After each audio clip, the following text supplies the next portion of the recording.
Welcome to Seth's Daily Podcast. Without you, this wouldn't be possible. I want to thank you guys for subscribing.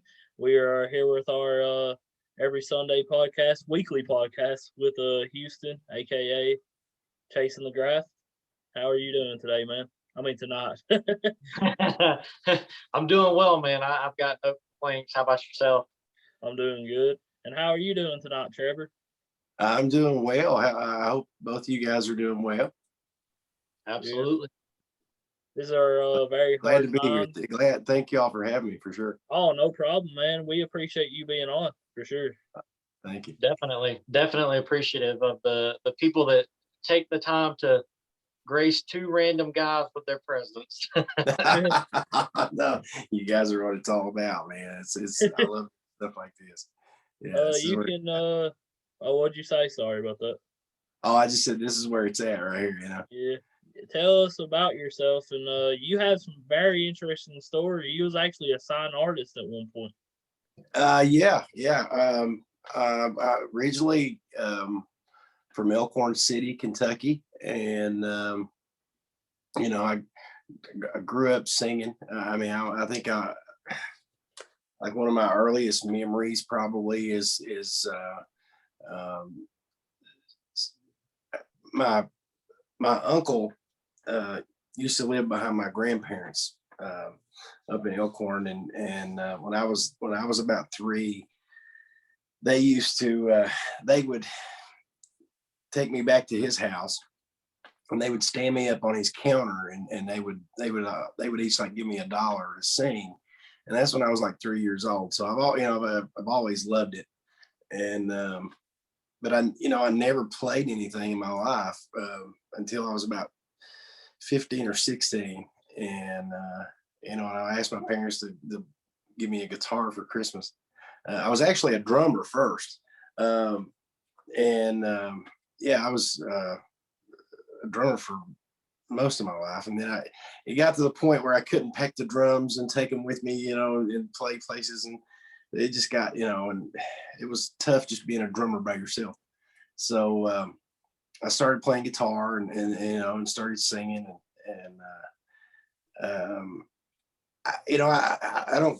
I guess like most people, I didn't set out to make a career of it or anything like that. I just like to do it, but I guess every musician has that doubt: are you good enough? Or but I started listening. I started observing when I would play places, and I noticed, instead of talking and things like that amongst themselves while I was up there singing, a lot of them, I noticed a lot of times they were listening. So I thought, maybe I'll start, branching out a little bit and doing this. So I just started out playing locally at first, just I guess like everybody, and I went to back in the mid late 90s or early 2000s.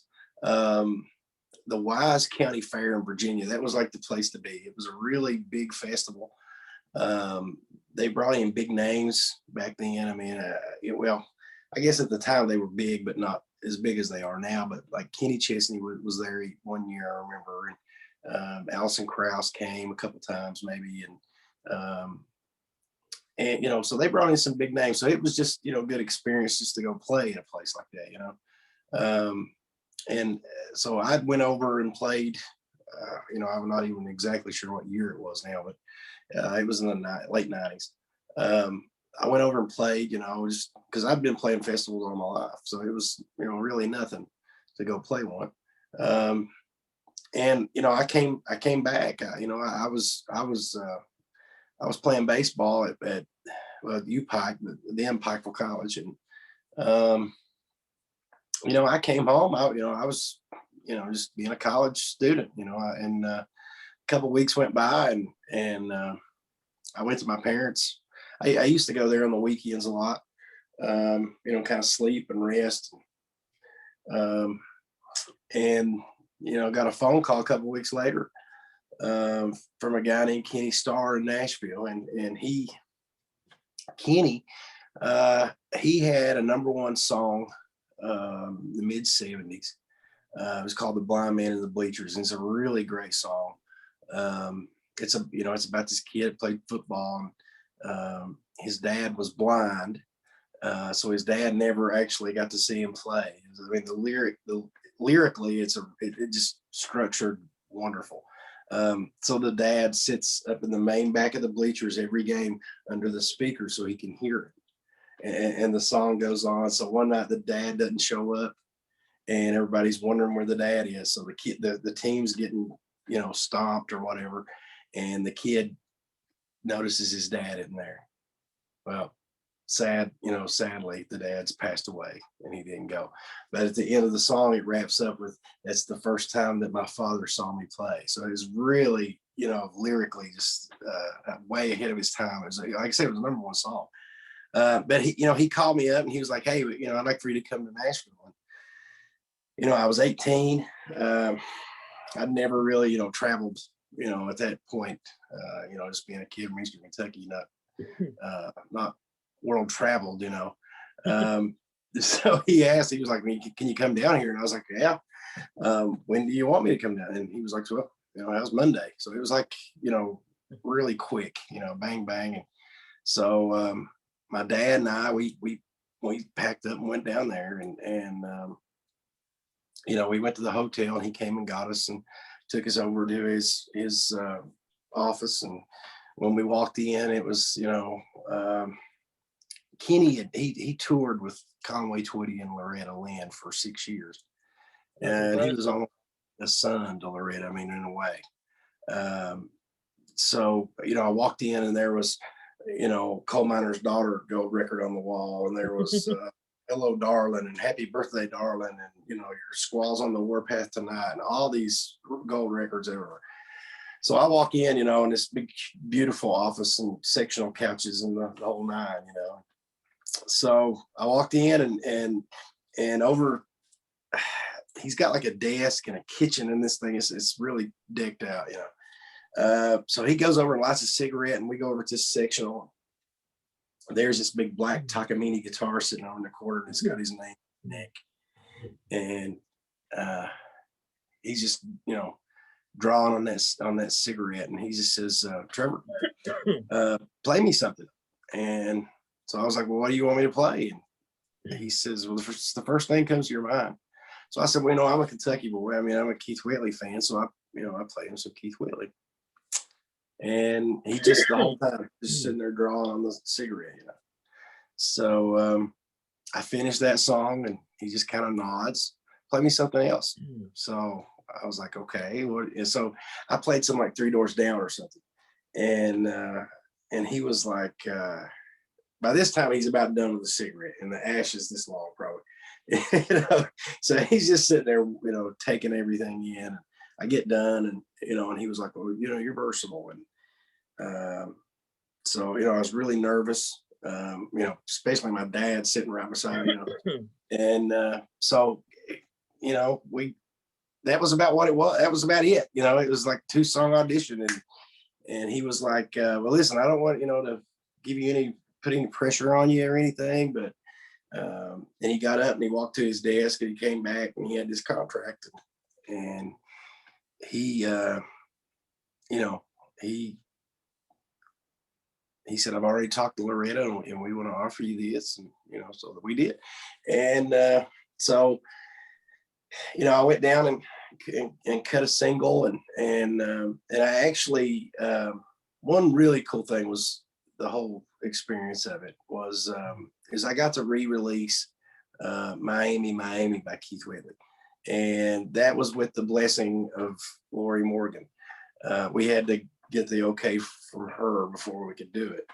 And so that was a really cool moment. I was in the hotel the night. It took me a half a day to record it, and just that one song. I mean, it was like 6 hours. I just wanted it dead, perfect. And when we got done at the studio, Kenny took it to her, or got it to her somehow, and it was funny. The CMAs were that night that we finished recording it, and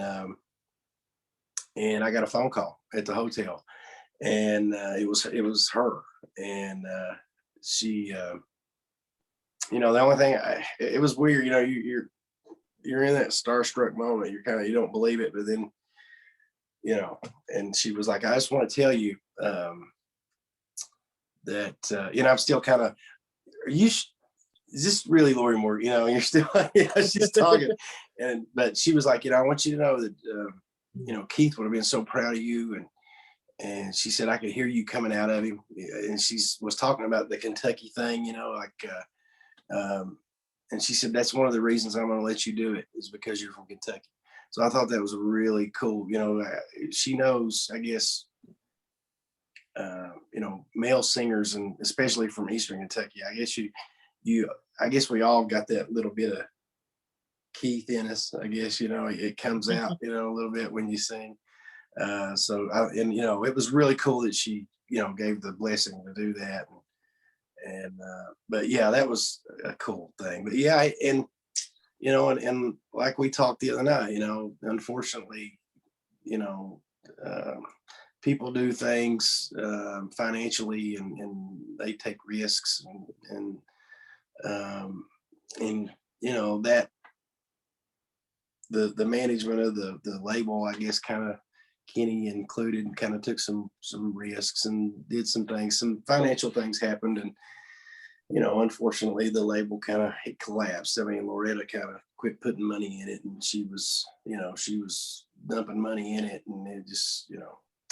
So unfortunately, you know, after about 7 years, it was over, and like I said, you know, I stayed down there for a little bit, you know, a couple of months, I guess, and was trying to, you know, set up auditions at these other labels, you know, big and small, you know, just anybody. And you know, I was kind of left without a ride. So that's where we've been so far. Um, you know, so I came back home and kind of regroup, I guess, or whatever. I took some time off, but you know, it's weird. You know, this, like, music, it never gets old with you. It never. There's just something about it that makes you want to keep going. You know, so I'm. You know, what my wife and I were talking, and I was like, you know what, I'm just gonna go one more time. You know, give it one more trip here and see what we got, and just play in front of as many people as I can, and you know, and play as many songs as I can. I mean, because I enjoy it, so it's not, you know, it's not really like work. You know, it's just really fun. So, Yeah. but I've had a good time, and like I said, you know, we're just looking to the future. Yeah. Houston has some great questions for you. You're ready to Yeah, ask? yeah, Houston. He's been building you up all week on this. Okay, he told Oh, me you had some. I've been kind of like biting my nail wondering. He He told me has you had some some great really good questions. Yeah. questions. Okay. oh, they're not like life changing questions or anything like that. Okay. I kind of in the as you can see behind me, I do collect a lot of autographs and celebrities, athletes, TV personalities, that kind of thing. And Oh wow, that is neat. That is neat. and so when I started chasing the graph, I wanted to be different, and I tried to really think of something that I could do to set myself apart. So I came up with the idea that people like me ask, you know, people like you and other people like that for their autographs, but no one asks you your side of the thing, of the autograph world from your viewpoint. So I came up with 3 questions that I ask all the same people, whether it be a football player, basketball player, you know, music artist or something like that. And it's really just meant to be fun and lighthearted. So it's not going to be anything too crazy. Cool. Okay, I'm ready. But he might have some crazy stories. I mean, yeah, that's fine with me. The crazier, the better, in my points. And the first question is, at any point in your music career, I guess, would you say that there, in your opinion, is there anything that you have signed or autographed that you would say is unusual or a little bit different?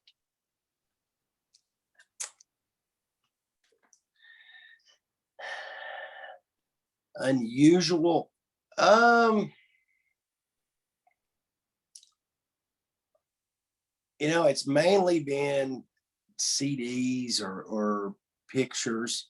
Um, this, well, in March of 2002 at the Mountain Arts Center in Prestonsburg, Kentucky, I opened for Ty Herndon, who's a wonderful country music singer in his own right. And he and I played at the Mountain Arts Center in '02. And this lady, I never will forget her, and she's out there somewhere.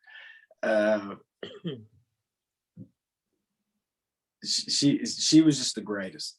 And she was probably in her mid 50s. Okay. So this was back in '02. So I'm 40. So, you know, this was, I was a younger guy then. Okay. So this, I'm right on stage, right in the middle of the show.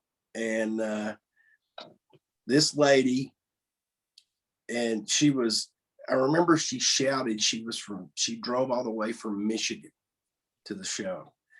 And she was dressed in all black leather, and I'm talking black leather cowboy hat.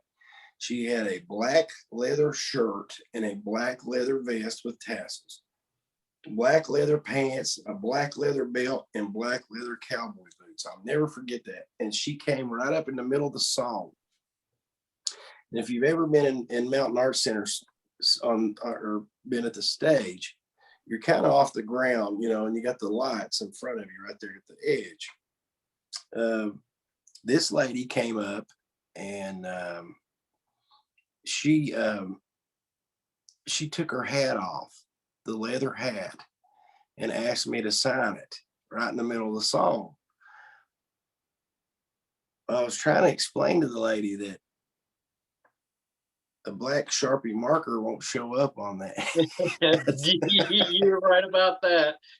But she just kept on. But yeah, you know, probably the black leather hat. Yeah, I've never signed any like underwear or anything. I have signed skin. I've signed like shoulders and you know, and things like that. But yeah, never any you know, private parts or anything. I would say the shoulder's weird, because if I saw somebody, like if I just saw like an athlete or celebrity that I knew walking down the street, I think I would just like not ask for the autograph, as opposed to being Before, like, yeah. You know, so, I've been, you know, I'm like you. I've been caught and met people before, not had a thing, you know, and I'm like you. I just speak or you know, hey, big fan or something like that, and go on and not get it. But yeah, I've signed forearms, like I've signed, yeah. But yeah, the shoulders, skin, you know. But people will ask you to sign anything. They will. I'm sure of it. Even a shoe? Sure of it. Yeah, oh yeah, for sure. You've signed shoes before? I've never signed one, but I've heard of it. Yeah. Oh man. Oh yeah. NBA players for sure. Yeah. But people will ask you to sign anything, man. It doesn't matter what it is. They'll you know, if they think they can, if your signature will fit on it, they'll ask. That's the God's honest truth right there. You're absolutely right about that. The second question is, as a kid, teenager, adult, or whatever, have you yourself ever been denied an autograph from any person or athlete or celebrity that you think of? Oh my gosh. Let me okay. Yep, here it is. Well, actually, this is a two-part thing. You know, I played baseball all my life. And so my dad's brother, they all lived in up around, well, they actually lived in Monroe, Michigan, which is about 30 miles south of, it's right there on the Toledo, you know, right around Toledo, Ohio. And so we would go up there on vacation sometimes, and we would always go watch the Tigers play. And so I grew up kind of a Tigers fan. I'm a Reds fan, diehard, first and foremost. But you know, I kind of, that was kind of like my second team, just because, you know, we got to go there and go to the games. And so we were up there, and the Tigers were on a 7-game skid. It was the night, and it was a historical night in baseball circles. It was the night that Cecil Fielder won the ESPY for hitting for hitting the 484-foot homer out of Tiger Stadium. He hit it out of the stadium. I was there that night. That was Nolan Ryan's. That was also Nolan Ryan's final road game. So I got to see that game. But after the game, and I know you guys probably remember Travis Fryman that played third base for the Tigers for a while. He played some short too. He's originally from Lexington, Kentucky. So my cousin, my dad's nephew, who he's a lawyer in Detroit, and he knows a lot of these athletes, and he works with a lot of them.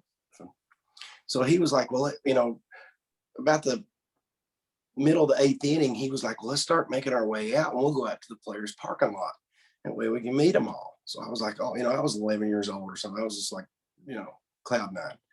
So we get out to the players' parking lot, and Cecil Fielder goes by us in a BMW, throws his hand up. He didn't stop, but he at least waved. Tony Phillips did the same thing. Well, right outside the players' parking lot, and I'm talking probably 200 feet, there's a red light. And those guys, when they pull out of the parking lot, they would have to look down the street both ways before they could even pull out. And then they would get caught in the light. So Travis Fryman in this big Ford F-150, he pulls up there and he looks. And I'm standing there with a Tigers hat with a New Era. And he pulls up and he looks. And as he goes by us, he's got his window down. And like I said, I'm an 11-year-old kid, and I hope he sees this. I really do. I hope he does. So I tell him, Travis, we drove up from Kentucky to watch you play. I was sticking my hat out to him. And he says, sorry, guys, not tonight. Well, okay, I respect that. So he goes on, and he goes like the 200 feet, and he gets caught in the light. So he's sitting there for 3 minutes. So we ran down there, and I was like, Mr. Fryman, we drove all the way from Kentucky just to watch you play. You're my favorite Tiger. And I stuck my hat up. And he said, I told you not tonight. And he rolled the window up in my face. Oh, no. Yeah. Yeah. Oh, Yeah. no. That's one of those. Yeah. So I was, Oh. there this 11-year-old kid standing on the street, heartbroken. So, what was really cool, and that's what I was telling you was the second part of this question, or this answer, I'm sorry. About 5 minutes later, this big white Grand Marquis starts coming down the street, and it goes by us, and it gets caught in the same red light. And I didn't know it at the time. All of a sudden, the reverse lights pop up on this Grand Marquis, and this car backs up all the way up to us. And we're like walking back, toward the car, I guess, back to the parking lot. And this Marquis backs up, he rolls the window down, and I hear this guy go, hey, kid. And I look over, and it's Sparky Anderson, the great Sparky Anderson. I know exactly who you're talking about. Yep. The big red machine, so he was sitting there, and I don't think he saw what Fryman done. I don't think he did, but that was the type of guy he was. So I reached my hat to, I pretty much stuck my head in the car, and the guy driving him was the guy that owns the Red Wings, the Detroit Red Wings, and Sparky said, did you enjoy the game, kid? And I said, yes, sir. And I said, we drove all the way up from Kentucky to watch you all play. And he said, well, we were on a 7-game skid till tonight. He said, come back tomorrow on me. He said, you might be our good luck token. And he signs my hat, which I still have to this day. And he signs it, shakes my hand, and drives off. And so, crisis averted. But I still never liked Travis Fryman after that. Yeah, I could definitely understand why, because I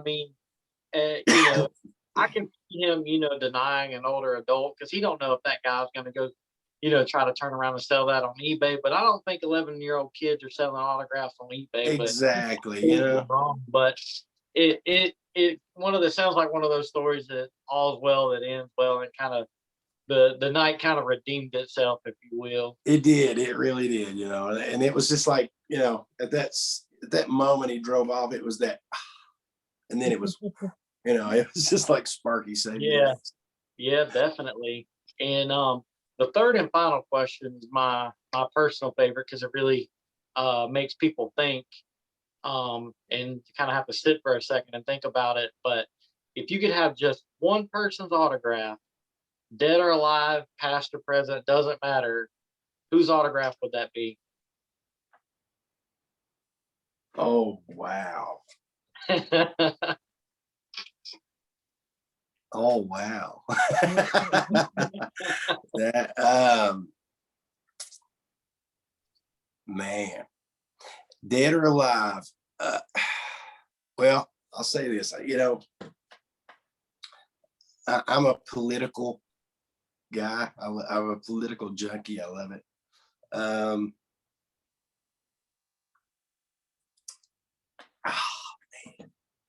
I would have to say between, and it's probably shouldn't even be a question, but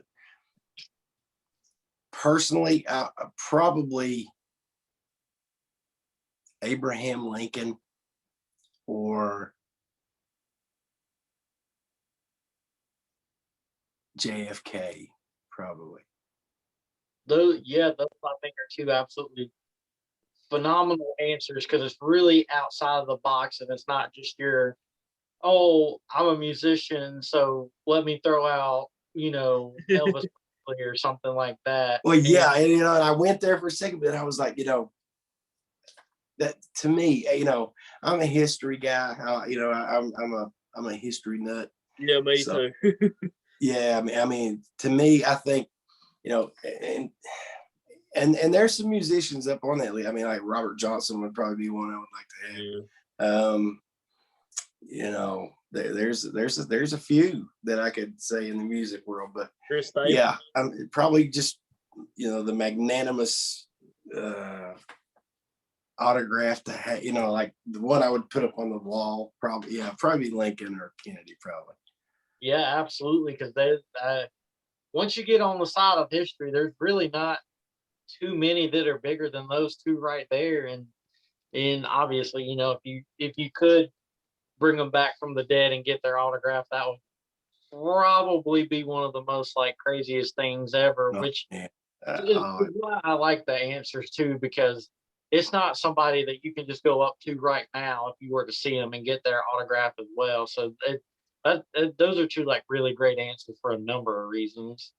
Yeah, and I thought, like I said, that Elvis would be, would be one I would think, um, man, there's just so many. Bob Marley, oh man, uh, Alexander the Great.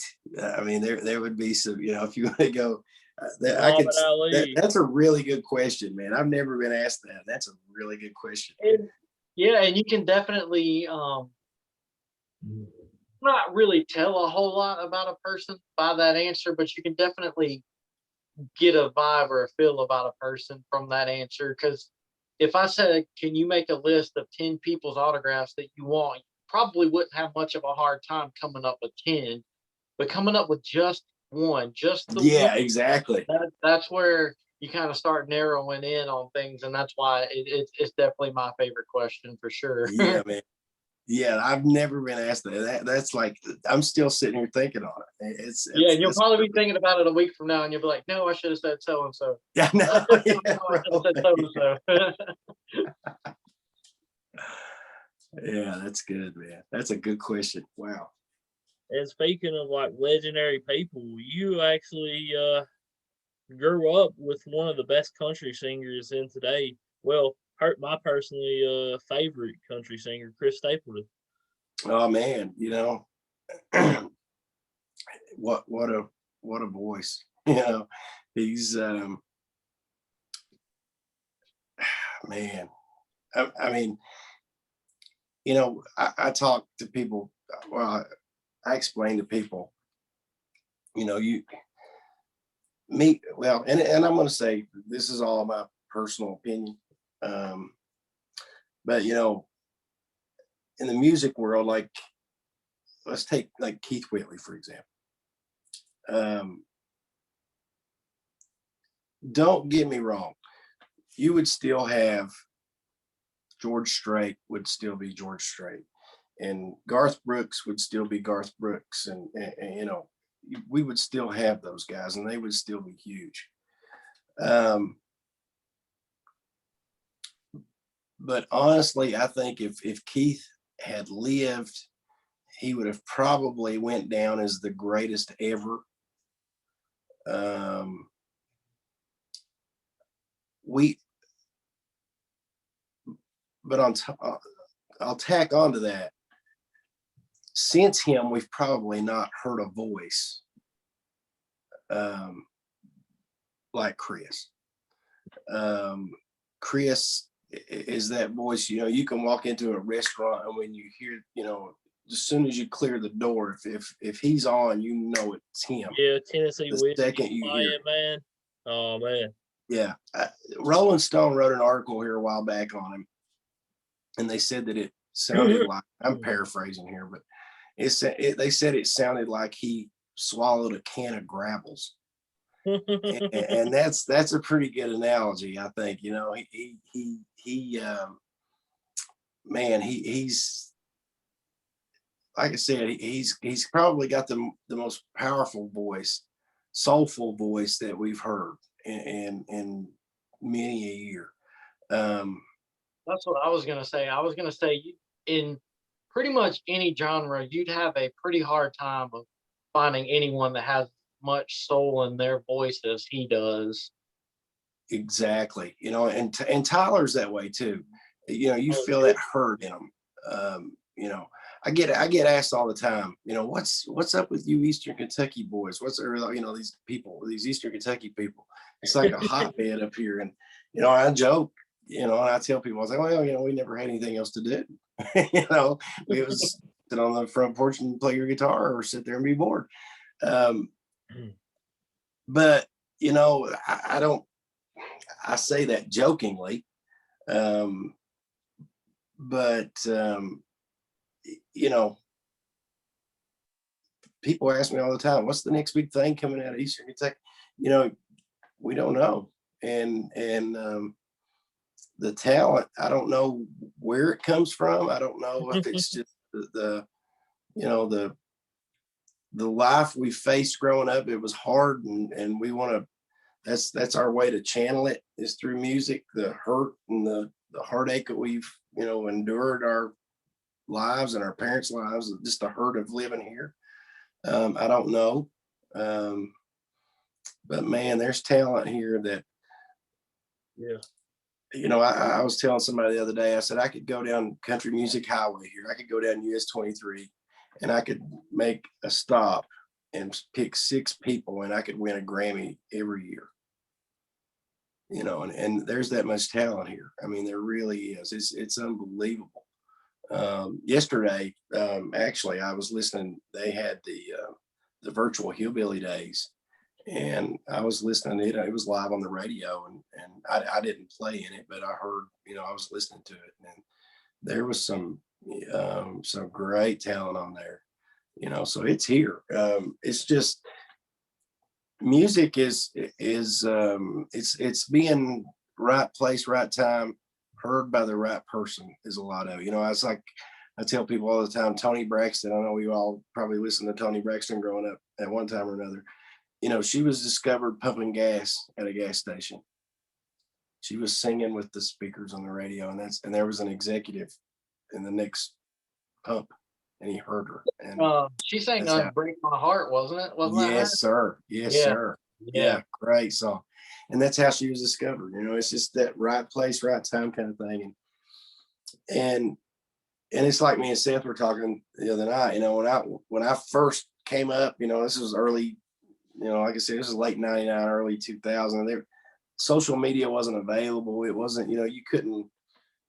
It wasn't like you could reach out and touch people like couldn't do like what we're doing right now, being exactly honest. Yeah, exactly. You know, and hundreds of people see, you know, you couldn't do that back then.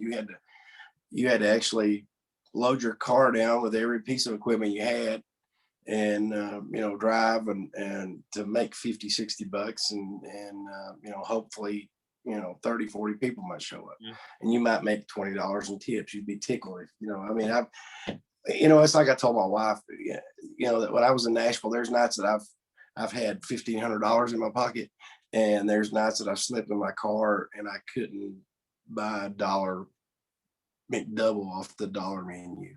I mean, there's been nights that way. So, it's a tough business. I guess it's why it takes so long. You actually just played at the Summit, didn't you? Yeah, over at last Saturday we played over at Summit City Lounge. That was actually the first show of the year, and man, it was I really see a music explosion getting ready to happen. I hope it happens, but I see it. We've been locked down for so long. We've been told we can't do this, we can't do that.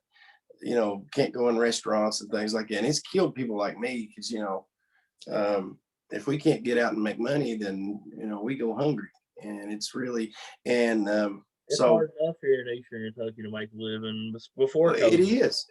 Yeah. I mean, it really is. And, and so I think things are starting to open up now. And, I've noticed some other people, they're on social media, you see them. They're starting to play some different places now. So I think things are starting to open up. But I do think the like the gig workers and the live musicians, I think an explosion is going to happen. I hope it really does. Yeah. And I think that, and like I said, but one thing that, and I will say this, that gets me is a lot of restaurants, and they started this right before the pandemic happened. And I'll plead with any restaurant or bar owner out there. They really started hurting musicians with the open mic nights and stuff like that. And a lot of them do it, and I may make some enemies here. I don't mean to, but when you have an open mic night and you don't have to pay somebody to come and play a show, and you're getting your entertainment for free, it kills people like myself and some of my buddies that are doing the same thing I'm doing. I know a few people that have played an open mic night, and it's actually got them a show at the place. Yeah, well, and it can too. That's true. Actually, me and Houston just interviewed a very talented singer named Malcolm Johnson. He played an open mic night at Broken Throne Brewing, and he's performing there April the 21st. Really cool deal. I mean, that guy is very talented, ain't he, Houston? Yeah, definitely. And kind of piggybacking off of what you were saying, Trevor, about the music explosion, we went to our first concert in definitely over a year last night. It was the local country station here had Bucky Covington play for free in one of the towns here, and we're here in North Carolina where I'm at. There's not really a big, I guess you could say, country music following or whatever. Right. In a very small parking lot at a very small little amphitheater. The stage probably was barely. I mean, it was just barely enough to get him as bass guitarist. People. Yeah, it was barely enough to get 5 people on there, and we showed up. The show started at 7, and we showed up right at 7 because we didn't anticipate a large crowd at all, maybe 100 people or less. And we were very surprised when we got there, and there was so many people in that little parking lot. And just piggybacking off of what you said, I think people were just so tired of being inside, or just going to work and coming home, or going to the grocery store just to get what they need and then not going out for another week, that kind of thing. And there was a lot of people there, and there were some people there that, and I know I'm totally judging him, but they didn't look like they were there for the music. They were just there to be out of the house and to be at an event in general. Yeah. So I definitely think you're right about a music explosion, because I think that people are going to try to get to any concert they can to within reason, to just Exactly. to get out of the house and just, be around other humans for more than 30 minutes inside a grocery store where everybody's just got their head down, filling their cart, getting out of there. And And the 6 foot away, yeah. yeah, Exactly. I think you hit the nail on the head with that one, and I think you're absolutely right. Yeah, I mean, it is, and I mean, you know, we we as humans, I mean, we crave social interaction anyway, Yeah. you know, and It was so very yeah, hard to go without like interacting with other people and couldn't like play basketball, listen to live music or eat out or anything. oh man, I mean, it's changed every facet of our lives. This has, I mean, it's like, I mean, our kids have changed. I can I tell don't think change. our lives will ever be the same. No, they won't. I mean, they never will. Unfortunately, you know, we're just gonna, it'll be one of these things that we'll always have to live with now, and we're just gonna have to adapt and go on. Like the flu. I mean, it's, but it's changed. It's put the country to the breaking point to see, I guess how strong we are and how innovative and how, but on top of that too, I think, we as Americans, we did what we do. I think we stepped to the plate. We got the vaccine. We got, we're still, as we speak, we're getting them in people's arms. So, I don't. We live in the greatest country in the world, and you know, to me personally, I don't think there's nothing that America can't do. Um, so we'll get through it. Just like we always have. We just got to be resilient and just like we always have been. So You got any upcoming shows?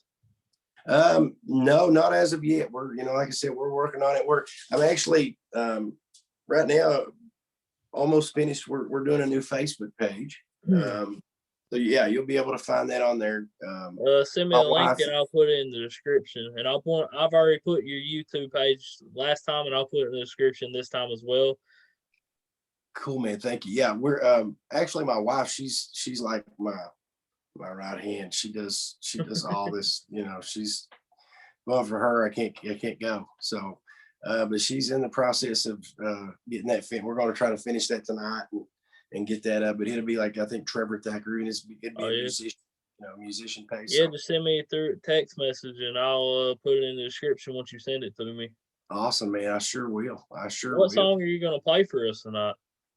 Well, I was toying around there a minute ago, and before we came on, and I don't know. I was thinking maybe.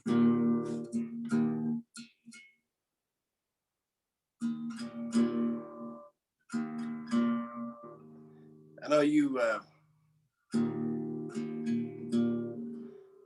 like doing this song a lot.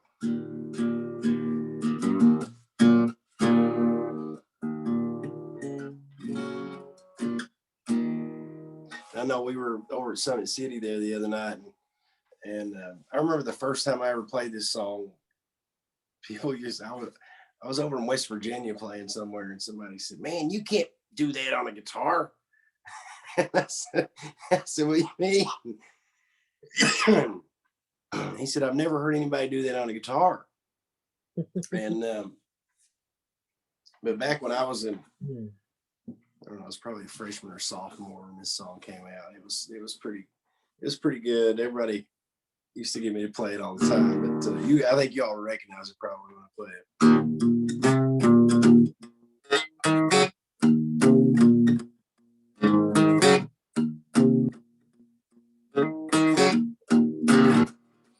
Shorty get down a good load. Baby got it working all over town.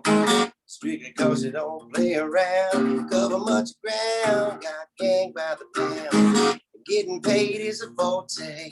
Each and every day. True play away. I can't get her out of my mind. Wow, think about the girl all the time. Wow, wow. East side to the west side, it's a bad ride. It's no surprise. She's got tricks in the stairs, slinging up the gas. That's when it comes to the gas. By no means average, as long as she's got to have it. Baby, you're a perfect 10. I wanna get in. Can I get down so I can? I like the way you work it, no diggity.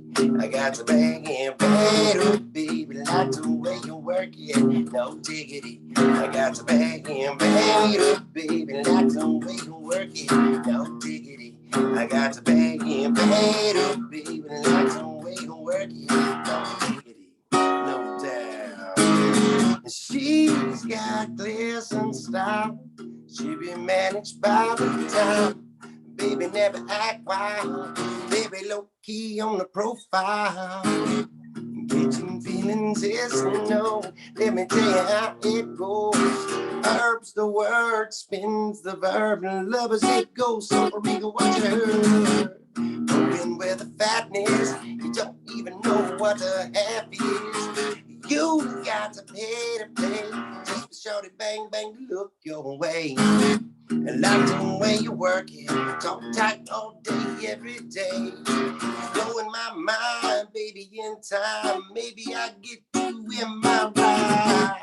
Like the way you work it, no diggity. I got to bag in bed, oh, baby. Like the way you work it, no diggity. I got to bag in bed. Like the way you work it, no diggity. I got to bag in bed, oh, baby. Like the way you work it, no diggity, no diggity. Yo, hey, yo, hey, yo, hey, yo, that girl looks good. Hey, yo, hey, yo. Play on, play on, play out. Hey, yo, you're my kind of girl. Hey, yo, hey, yo. Like the way you work it, no diggity. I got to bang in bed, baby. Like the way you work it, no diggity. I got to bang in bed. I like the way you work it, no diggity. I got to bang in bed, baby. Like the way you work it, no diggity.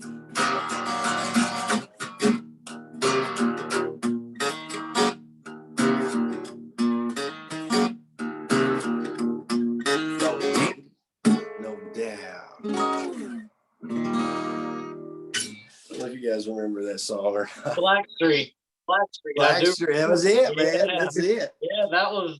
I'm 33. I think that was when I was in middle school. That takes me back to middle school for sure. Yeah, man, it was a good one. Like I said, I think I was like a freshman or sophomore. I don't even know if I was alive. That was a good job, man. Thank you, man. Thank you. If I'm not mistaken, that was about the same time that like Cisco and 112 were pretty. Exactly. Yeah, that took me right back to middle school. And now that you played it, I can understand why somebody would be like, "You can't do that on a guitar." Yeah. It all makes sense now. Yeah, they were. Well, I just heard it and just picked it up and played it. I didn't even really think about it when I played it. But yeah, I like to play things that not everybody plays. Freebird, and you get that every show. And but I like to kind of bring a different palette. I like to play things that you might not hear when you go out on a Saturday night to the bar or something. I like to play something that makes you be like, "Whoa, I forgot about that." So I always like to bring like a bag of tricks with me. Definitely, that would be a bag of tricks because I could see people, at like a bar or like a brewery or something like that. When you start singing, they just kind of like, "What?" Yeah. Well, last Saturday they were up on stage with me. I mean, we had like, I don't know, 10, 12 up on stage and we're singing it. So yeah, it's kind of a fan favorite, I guess. That's Yeah, amazing. definitely. So what's your email address where people can book you for shows and stuff? Yeah, they go to, it's all little letters. It's Thack it's TTHACK 2424@gmail.com. You can look me up on Facebook at Trevor Thacker. You can go to my YouTube channel. It's Trevor Thacker. It will Look be me up in the on Twitter. description. And I appreciate this, Seth. I really, really No do. problem, man. And We you can look appreciate me up you on. doing this. Yeah, man. Oh, man. Thank you for having me. And you can look me up on Twitter. TreyThack24. So. Oh, is that what you're most active on? Is Twitter? Yeah, most of the time. Yeah. Yeah, that's the same way with me. I'm definitely I don't have Instagram. It's all Facebook and Twitter, but I'm a little more active on Twitter. Definitely. Yeah, I've recently gotten a new phone, and so the first thing I actually went for was to download was Twitter on my new phone. So I haven't actually downloaded it yet. I want to get it back. I mean, I do have Facebook. But I just haven't downloaded the app and went through all the login stuff. So I got to redo all that. But yeah, you can still. My wife checks my page and stuff for me, pretty regularly. So if you ever have any shows that you want, I guess like a little bit more eyes on or whatever, you can definitely send them to me and I'll post them from my. I'll try to promote it my best from my Chasing the Graph page on Facebook and Twitter. See if I can, help you out that way. Oh man, that would be awesome. That would be so awesome. And hopefully you'll be playing at Summit and some other places around Eastern Kentucky, and we'll definitely come out and support you, man. Oh man, I appreciate it. Well, my wife told me today they're actually going to have Apple Days, I think, this year in Paintsville. So we're looking at that. So hopefully maybe get something done for Apple Days. That's usually a really good festival to go play. So hopefully see you guys there. Maybe we're going to talk to some people and see. And it's like I said, I want to get out and play in front of as many people as I can and just play as much music. Hopefully you'll have shows at Summit, because Summit's just a 15-minute drive for me. Yeah, I mean it's a little further than that for me. I mean, it's not bad at all. Maybe. Oh, you're in Johnson County, ain't you? No, actually, we're in Floyd. We're in Floyd County. Oh, you're right next to where I'm at. Yeah, we're Floyd Countyans, man. Yeah, it don't take us long though. It's a good show. It's a good venue. That's the first time I'd ever played there too. So it was. Yeah. It was. Have you ever camped at the Carshford Lake before? What's that now? I'm sorry. Have you ever camped at Carshford Lake before? No, but we've been wanting to. Oh yeah, man, you definitely should. I camp down there all the time, man. Really?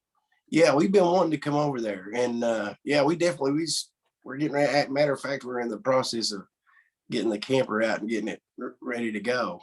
But yeah, I'd love to. Yeah, that would be cool. Yeah, man, camping's awesome. Yeah, we love it. Oh yeah, we go every chance we get. Yeah. Well, man, thanks for being on and Chasing the Graph. I appreciate you doing this weekly podcast with me, and your link to your YouTube and Facebook will 100% be in the description. I definitely appreciate it, and I definitely appreciate Trevor taking the time to talk with us and sing for us. I definitely appreciated that. Oh, Houston, man, thank you all for having me and Seth. I mean, thanks for being on, man. Man, loved it. Had a great time with you guys, really did, and appreciate all you all do. No problem, man. If there's anything that we can do for you moving forward, whether it be individually or together, just let us know and we'll make it happen. Do whatever we can. We really appreciate it. Awesome, man. Yeah, I'll get your. Oh, sorry. Oh, go ahead. Go ahead, man. Go ahead. Whenever you have your next show, we'll do an interview and help you promote it. Awesome, man. Yeah, it'd be awesome. That'd be awesome, man. Yeah, we're gonna try. Like I said, we're gonna try to get something this week, next week. Hopefully by next weekend, maybe we'll, somewhere. We'll be somewhere. Yeah. Even if it's on a picnic table at a campground. Yeah. Actually, there's been people that's got shows that they're doing interviews with us on here. Man, that's awesome. I mean, yeah. Any help you can get, it's awesome. But and I'll get Jessica Houston to get you some of those videos from that summit show, and I'll get them to you. Yeah, I mean, man, you guys are awesome. You guys are great. Thanks, man. This has been Fest Daily Podcast. This is our third episode, me and Chasing the Graft on our weekly show. And we definitely want to thank Trevor for being on. I want to thank Houston for doing the show. And I want to thank you guys for subscribing. And you should definitely subscribe to Houston's page, Chasing the Graft. It will be in the description. And like his Facebook page, Chasing the Graft. And subscribe to Trevor Thacker on YouTube. His channel will be in the description as well. I want to thank you guys for subscribing. Without you, this wouldn't be possible. Y'all have a good night, and God bless.